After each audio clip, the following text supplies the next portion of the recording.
Our next speaker will be Dux Koschitz, who's a colleague of mine here at the undergraduate School of Architecture. Dux was recently joined us, and his focus is on integrating technology in the undergraduate curriculum. He co-founded Spark, a design and research collaborative in 2007 with 3 colleagues at MIT, and the practice has won the first prize of the London 2008, which was an ideas competition for the Thames Gallery, and the first place in the Gillette Sculpture competition. From 2000 to 2007, Dux was the lead designer at NMDA, or Neil Denari, and he led, as lead designer, many of the office's key projects, and the one that we know most here in New York City, obviously, is the HL23, which was exhibited at MoCA, in Los Angeles.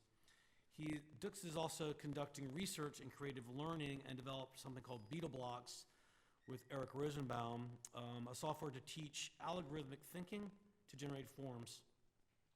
His research on form-active shapes is inspired by the work of structural engineer Heinz Eisler, and he has held several research positions and has evaluated and documented all of Eisler's models for the Eisler archive at the ETH in Zurich. Dux was trained at the Technical University of Vienna and recently received his PhD from MIT.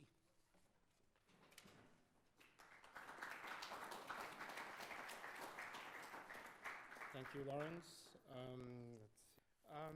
So I will show work which is sort of an extension of what my PhD was on. I wrote on curved crease paper folding, specifically the work by David Huffman.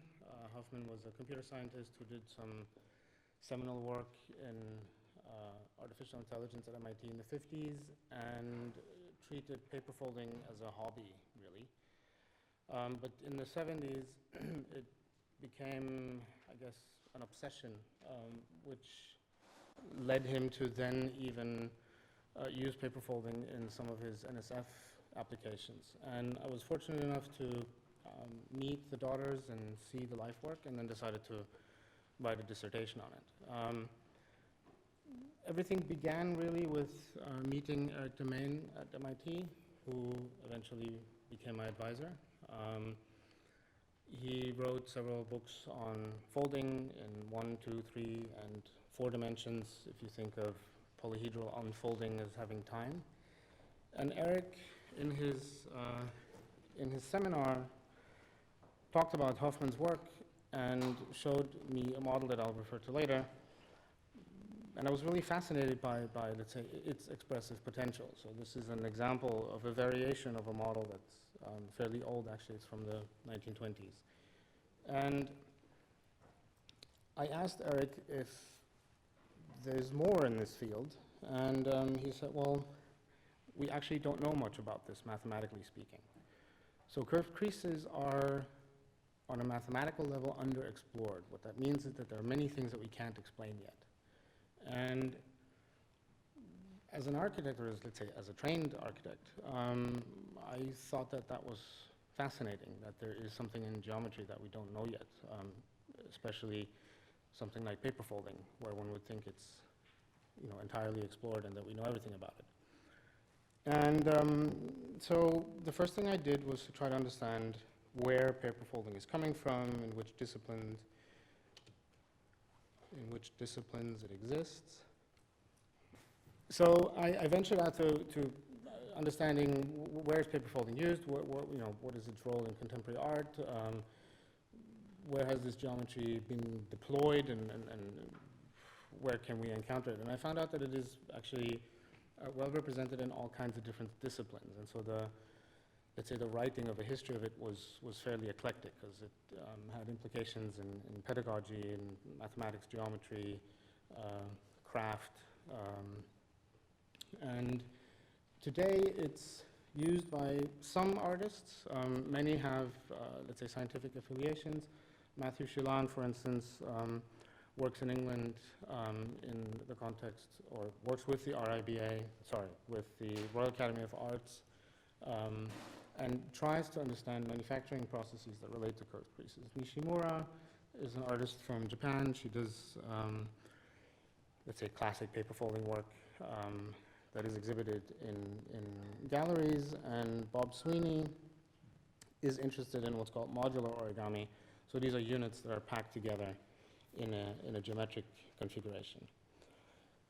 Digging a little deeper into understanding where this came from, I found out that curved creases are actually very old. Table decorations during the Baroque. So table decorations during the Baroque were very elaborate artifacts that needed instructions. And this example here by Andreas Klett these are instruction sets for table decorators to get dinner ready. And there are vast amounts of these instruction booklets. This is all based on pleating, which means that we have a mountain and a valley fold alternating. And this craft or trade or expertise got lost. After the Baroque, we enter historical phases that are maybe less interested in exuberance. And so this knowledge literally got lost. I couldn't find any records where this was part of a craft education. In the 20s, Albers produced this model here, or rather his students produced this model. We don't know whether Albers actually designed this model. It's very, very simple. It's just concentric circles, a hole in the middle, and then you fold a pleating pattern, which means the mountain valleys alternate. Albers was interested in this because he was interested in, think of it as radical abstraction in pedagogy. So working with paper folding allowed him to have a student focus on the behavior of paper, learn with the paper, and learn how to design with the constraints of paper. So he omitted gravity, which is something we do when we use CAD. He omitted any kind of functional aspects, and he was able to really focus on the connection between form and a material, in this case paper. He taught this for long periods of times, and the model has been explored fairly thoroughly. But we still don't know today how it actually works. There's no mathematical representation that could tell us where these curved creases really are in their folded state. Lundenberg in the 70s, and there are several other books that I was able to find on design, book design, and paper folding, is someone who studied in Kassel, was known at Ulm, and produced a fairly significant body of work, but that was never exhibited in an exhibition. It only exists in his own books.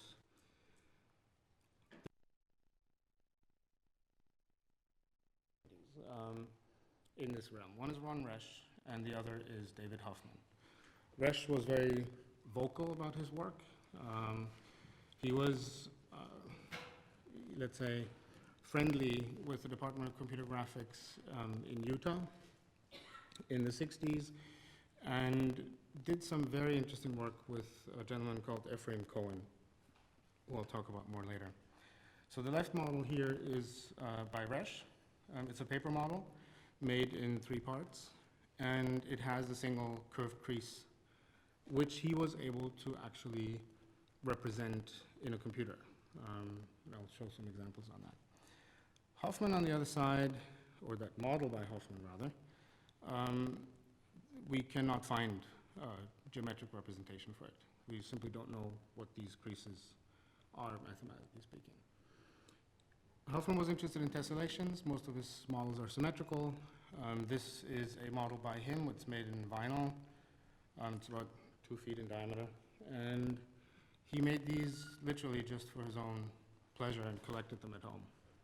The work, I would say, encompasses somewhere around 500 sketch models, more or less, with 200 of those being unique, which is, let's say, in this realm, it's quite unique. So before I get into, let's say, the pedagogical component of the talk, I'd like to introduce a few things related to geometry, a few things in terms of terminology, and then get into what I'm proposing for today, which is ways of designing with curved creases. Paper behaves in a very specific way, meaning that it assumes what's called a developable surface. And geometrically, we can define these, or let's say we can state that there are 4 different types of developable surfaces. The plane is the most obvious one. That's fairly simple. A general cylinder would be the next. The red line that you see here is the tangent to the plane on that cylinder. And the cylinder doesn't have to be regular, so any general cylinder is allowed. Cone converges in an apex, but we can again draw the ruling in the surface. And the last one is a tangent surface. So you could imagine walking up a spiral staircase. Think of the green curve as the handrail, and as you slide a broomstick on a tangent along that curve, you're creating that surface. It's the most common surface that you will find in a curved crease paper folding, given you're not working with very constrained geometries from the beginning. So if you're just playing around with paper, this will be most likely the type of surface that you're creating. So these are the only surfaces that are allowed. Ruled surface is not allowed, which means let's say, in geometric terms, we're extremely confined and the solution space is very small. Now, having studied several artists, having looked at Hoffman's work, having done some work myself, at the end of the dissertation, I thought, okay, well, how can we make this useful for pedagogy? How can I contribute in terms of making this understandable if we don't have the mathematical representation? And in comparing different people's work, I've found out that a lot of it has to do with the kinds of representation that these individual designers want to think in, or the representation they want to use. Representation here is not what we call representation in architecture. It is more closely related to, let's say, how you would use representation in computer science. So think of a crease pattern, this here, as a 2-dimensional drawn representation of a curved crease that will be 3-dimensional at some point. The representation is inadequate in the sense that it doesn't tell us what it's going to be in 3D. But it is an abstraction that we can think in and that we can manipulate. If we manipulate a material similar to paper, which that could be something flexible like felt, that would be this example, then we might want to record how we are sculpting this sheet of felt. That's a notational system. We can think of that as a recording or representation of how this came about. So it's a representation of actions. In digital terms, if we confine ourselves to even a smaller subset of, let's say, folding,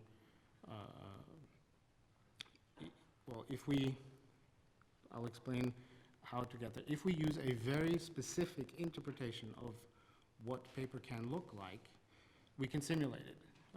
And that's what a simulated model will look like. In this case, the solution space goes down even further because we are using a discrete representation. This is the discrete representation used in computer science. What that means is every line in this model here that we can fold in simulation is symbolically represented such that a computer can manipulate it. So we're essentially reducing the geometric interpretation that is already reduced into symbols so that we can manipulate them in registers in a machine. The folding motion that can be observed is somewhat accurate, but it's a simulation. There's no real guarantee that you will actually be able to observe what's really going on. Then there's the actual manipulation of the paper itself. That would be that on the far right. So you can, of course, just take a knife, score paper, and start to fold it and see what you get. In that case, there is no representation really other than the object itself in front of you. And so what you need to develop is tacit, tactile knowledge, which means you have to do it a lot. If you really want to become an expert at working in this manner, I would think it's somewhere in the order of thousands of hours spent on models until you really master that technique. So for the purpose of the talk, I thought it would be helpful to point out that, first of all, the definitions of representations for design is messy, that we need to be careful about looking at not architectural representation, meaning we're only looking at the design itself, meaning this is not a representation of a chair or bench or furniture. They're organized in sequence, meaning I'm going from very abstract in digital terms to very concrete terms in terms of the paper itself. So an indirect digital representation means we have a way to simulate, but the designer does not see, that's why it's indirect, what the result is as he or she is working on the model.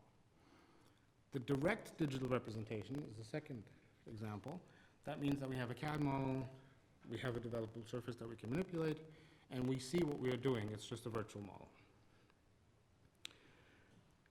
The third example, where we don't know what the three-dimensional result is going to be, I'm calling a not direct representation, meaning that there's a missing link.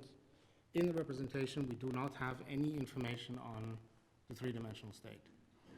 And it is a drawing that can be made in CAD, can be drawn by hand. The sculpting design method that I'm proposing, one can think of that as a representing one material in another material. So I'm calling that an indirect material representation. It's a form of simulation. We're using a material that is soft and pliable and much more easy to work with. And then we're rationalizing that into a paper model. And the last one is just manipulating the object itself. So I will show examples of how all these design approaches work, where they came from, and present students examples of how they have actually manipulated models using these methods. These are the five, well, first, in terms of, let's say, focusing on some kind of terminology, because all of this is, there's very little literature on, let's say, designing with this kind of geometry, so I need to come up with terms that allow me to build up, if not an argument, at least a way to describe what is going on. So I'm calling a design approach that is related to curved creases, a way of designing. And so the way of designing with curved creases is the design approach which results in a physical model with curved creases. The physical model is important here. I believe it is important to have the same design goal for all processes and methods, because otherwise it's very difficult to compare. So even if we only produce a digital model at first, we do need to end up with its physical manifestation. The five design approaches relate to the representations that I showed before, and I will go through those step by step and show you how they work.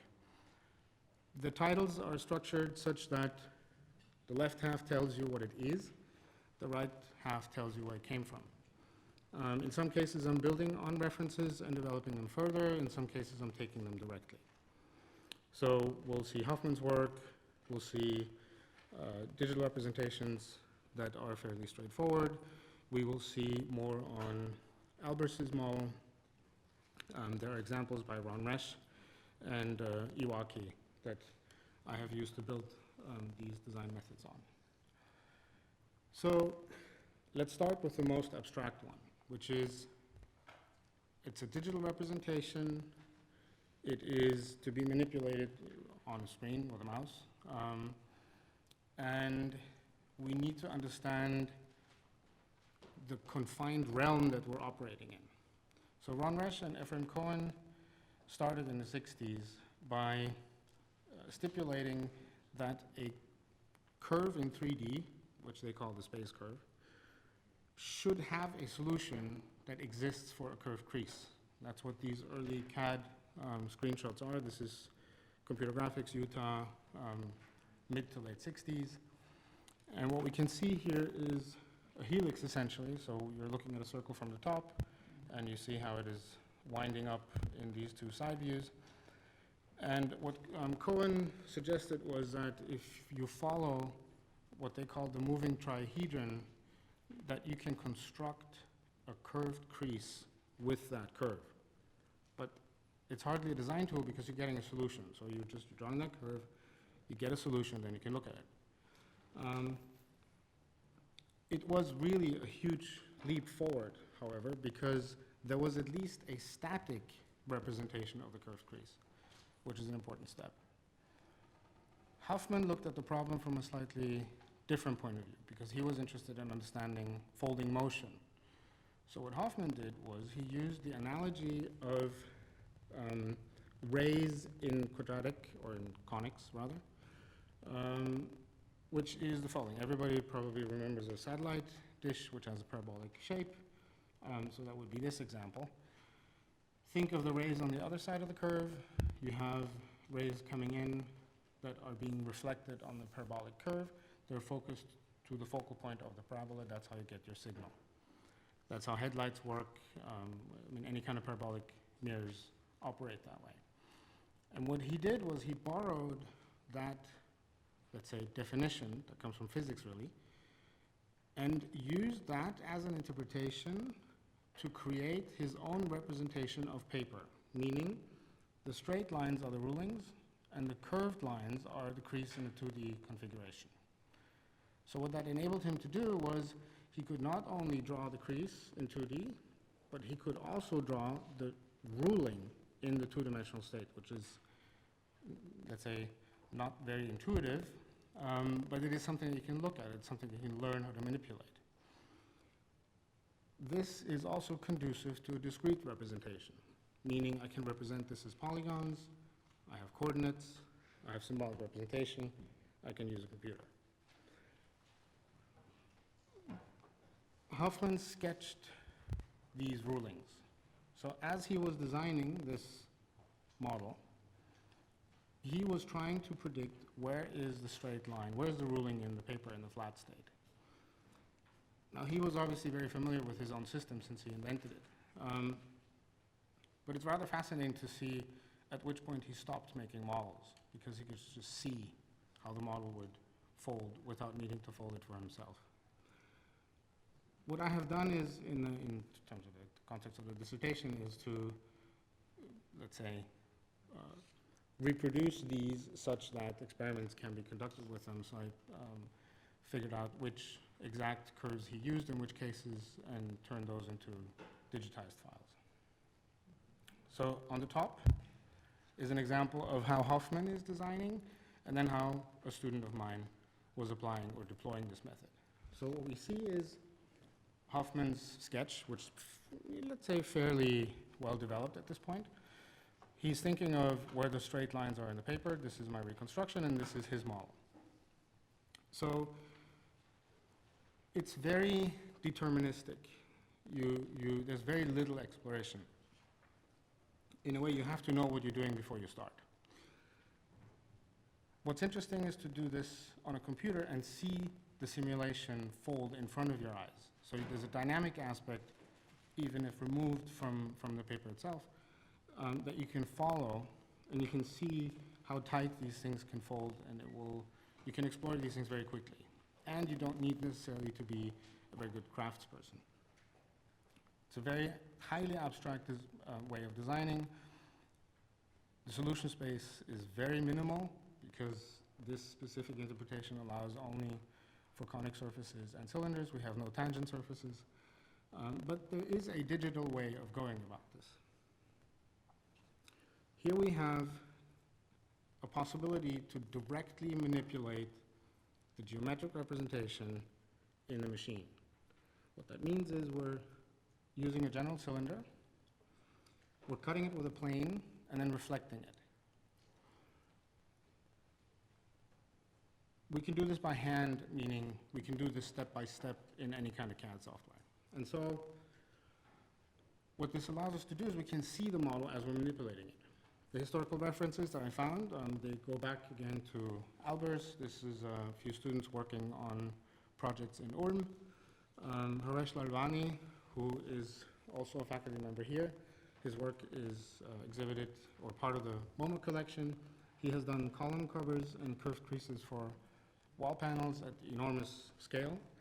And these are essentially cylinder reflections. So there's a way that Haresh knows that the column cover, the circumference of the column cover is constant at every step or at every height, which means there's a way to predict that these things will actually meet on the backside, which is not trivial. We can do similar manipulations with cones. They're a little more rare, but they did exist. So this is an example from the 50s. This is a colleague of mine in Japan, Tomohiro Tachi, who has written a simulator that I used in this case. So this was used with simulation software by Tachi. The direct manipulation, this is work by Schein and Herock, two gentlemen from Germany. They wrote a paper, this is maybe by now 10 years old, on how to construct this bench. The translation into how to design with it, how to use digital tools, is the following. We start with an input surface, which is this red outline. Or you can think of using the three-dimensional cone in Rhino. And we then introduce some kind of interface that allows us to cut that surface so that we can then observe what the reflection looks like. So it's a process that goes step by step. We go from one crease to the next, and we are bound to the curvature of the input surface at the very beginning. So it's limited again, but at least we can observe what is happening directly in the machine. The physical outcome is this in terms of a cylinder reflection, and these are cones that are cut, reflected down, cut again, reflected up, and so it's a pleated cone in many ways. Students found this to be very easy. They're very familiar with the tools, and they understand direct manipulation. The surprise factor is minimal. Once they understand what the construction method is, they just run with it and may evaluate the model once it's finished. The Bauhaus model that I had mentioned before is different. There we have an enormous surprise factor because we simply don't know what's happening. So I love this photograph. It's not quite clear who's holding whom here, but this is Albers, also in Ulm with a giant version of that model. And this is one of its earlier incarnations. This was made by Shavinsky's wife at Black Mountain College. This is maybe, I think it's 1937. This is an example of just a contemporary version of that model, which has been explored by Kasahara, the Domains, and many other artists. This is an interesting interpretation of this model. You can think of cutting the disk open and adding a second one. So you don't have 360 degrees, but you have twice that. And what that creates are these alternating monkey saddles. So this is an early exploration of that model, all done with no a priori knowledge of geometry or mathematics at all. The Domains have explored this. This is a similar expanded disk. These are aggregations. Their work has also been exhibited in many different places. And this is how I essentially got into curved creases. I was interested in what other kinds of parametric definitions can we think of, and how can we create variations with this model. I borrowed some inspiration from Hoffman, used quadratic curves in this case again, and used, in some cases, even two different curves in the same model. The surprise factor is, let's say, very large in the beginning. However, once you've done about 30 or 40 of those, you do understand what you will get. The part that is not intuitive at all is symmetry. So, for example, a symmetrical configuration in 2D may not result in a symmetrical configuration in 3D. So let's say, from a pedagogical point of view, I buy the surprise factor here and exploiting that. Here's an example of a student. So Toby, in this case, was interested in exploring convex and convex and concave parts of curves in the same model. And I forgot, I believe this is maybe 10 iterations in. The exploration really here is in 3 dimensions. The sketch becomes very secondary very quickly. It's the manipulation of the 3-dimensional paper object that becomes really where the design is occurring. So the next step for me then was, okay, well, how can we maybe think of a way where where very little confinements, no constraints, why can't we just do whatever we want? And there were 2, let's say, major inspirations for this. One was Ron Resch's paper and stick film from the 60s. I don't know if you're familiar with it. It's very self-indulgent. He explains how he designed, I would say, maybe somewhere around 20 different projects. But there's one very short introduction at the beginning that's interesting. What he did was crumple, this is just brown paper, like packaging paper, and tried to understand the configurations that he was getting while, in a way, memorizing what he was doing with his fingers. And so what you're seeing here is very slow crumpling, which he then flattens, and he traces the creases in order to then be able to reproduce them. Resch was interested in straight creases, not curved creases. But I'm essentially building on this and saying, well, we could do the same thing with a flexible material and figure out a different kind of way of post-rationalizing this so that we can design with it.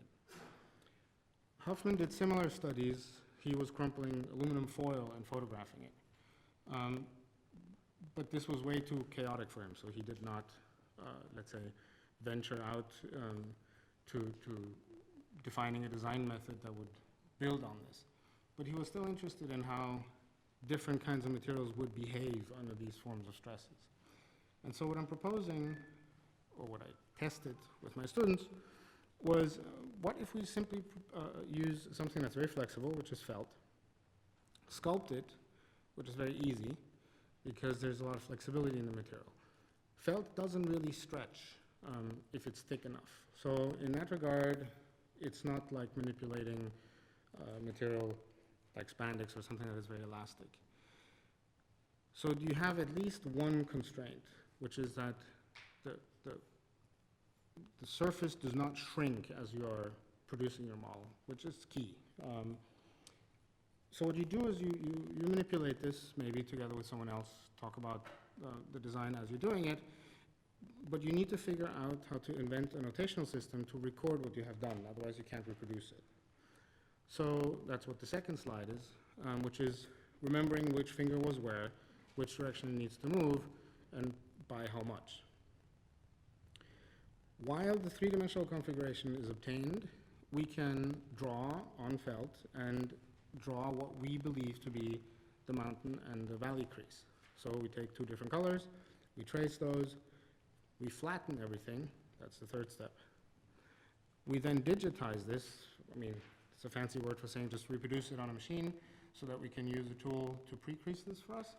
So this can be any kind of 2-dimensional CAD software. There's really, yes, there's a, of course, simplification process that is occurring here. But we're not using any formulas or predefined curve types. Also not quite true, there are splines, but they're still fairly flexible considering what we are drawing here. That you then use to pre-crease paper or plastic, and you can then manipulate this further to see what the paper interpretation of that is. So this design method is where I'm saying we're using a different material representation in combination with a notational system in order to be able to design something with it. And in this case, my students decided to turn this into tessellation, so they were interested in tiling this in a regular fashion. The last is, let's say, the most direct way of working with curved creases. I found Roy Iwaki. He was a mailman in San Francisco. He passed away somewhere around 10 years ago. And Iwaki produced 10 models in his life. I have no record of how many hours he spent on it, but it took him over a year to develop a single model. So you can imagine that it must have taken hundreds of trial runs to just design one thing. Let's say the nature of the work is very representational. He was interested in the Chinese calendar and created animal heads. But if you see through that form of representation, you just look at what's the geometric manipulation, what's the process, what were the steps, and what are the results. There's some fairly significant observations that we can make. One of which is a typical, let's say, paper folding or origami problem, is symmetry. He has not produced a single model that's not symmetrical. But he recorded the things that he discovered over many years. And he created a repertoire for himself. So these are the, let's say, canonical, the most basic configurations that he could think of. This, by the way, is very similar to the Hoffman example that I showed in the beginning. So he had ways of creating eyes, which was important for him, obviously. He had ways of manipulating eyebrows and all that, which, let's say, in terms of the study is irrelevant. What's important is that he was interested in figuring out types and then modifying those. So this he called his base mask. So this is the very basic configuration, and he then ventured out to create variations from there. And the process is incredibly tedious and very slow and very much based on constant iteration. So he didn't use a pen to draw. He directly manipulated the paper surface with a sharp blade and then bent the paper, observed it, tried to understand what it does, and then went on to the next crease. So I found this video, which was a little talk that he gave at a gallery, where he literally demonstrates how he works. And it's interesting to hear him talk about what is going on while he is producing this model, because he's only talking about it in the representational terms that he's interested in. So he will talk about a crease as a nose, or he will talk about a crease as an ear, and will actually not tell us that this is what he's really using. It's just that he has memorized this to such an extent that the expression of what this will look like in the end for him is more important to externalize.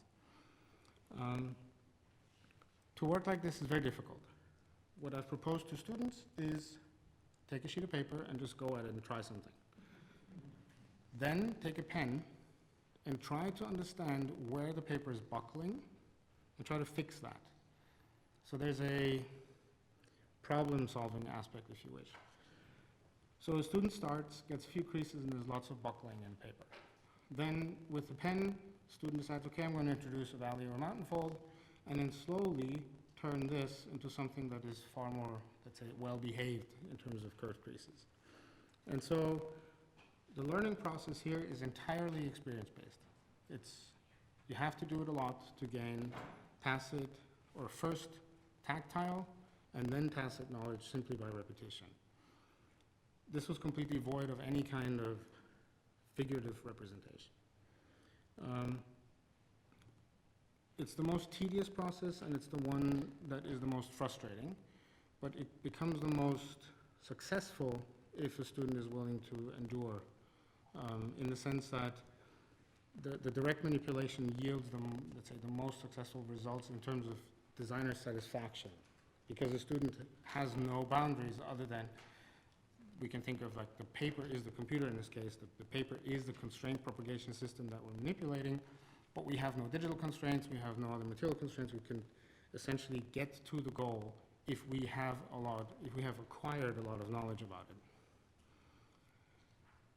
And so in order, let's say, to get this ready for a more rigorous study, I tried to qualify the results that I got from the student work. And the categories that I came up with, they're still crude, there's overlap between them, but we do get a better understanding of how important representation is, how important the top-down or bottom-up part of the process is, and we do get a little bit of an indication of how important previously acquired or a priori knowledge is. So we have the category of top-down or bottom-up. This has to do with design goals. A priori knowledge of geometry simply means, are we a geometric expert or not? Exploiting material properties. This really has to do with gaining experience by doing it. And in terms of the digital tool, I'm careful about defining two different kinds of representation. One has to do with simulation, which is very different than direct manipulation. And let's say one can think of, so these are design processes. This is an evaluation of, let's say, what students have told me in conversation. And we can start to see that teaching design can be extremely difficult if we are not very careful about what it is that we're designing. So this is already abstracted to a very high degree. We have no architectural representation. We have no scale. We have no gravity. We have no function. This is pure form in one material. And let's say what the future holds for me is going to be to further understand how these design processes could be, let's say, taught together such that a student who's more computationally inclined may benefit from making things by hand, or thinking about which to introduce first in order to slowly build up a skill set that the student can then satisfactorily, or in a satisfying way, create what it is that they want to make. I should point out that in terms of learning circle or learning process, I use conventions that are used in the creative learning environment. Mitch Resnick is a person who's been very adamant about exploring or expanding Seymour Papert's work at MIT. And Mitch subscribes to several formats of externalizing what a student is doing while they're designing. So imagining something, which means to plan ahead. Create would be make a first version of the model. Plays, manipulate. Share is to talk about it, which is important. So this is what happens in conversations among students. And the reflection part is what is going to be the next step. Plan for that, and then continue. So these, you cannot separate that learning process from the representation. So you really have to be careful about deploying these things in a consistent manner so that we can then study how students learn and how it can be a pleasurable experience at the end of the day for them. This is really it. So we will probably venture to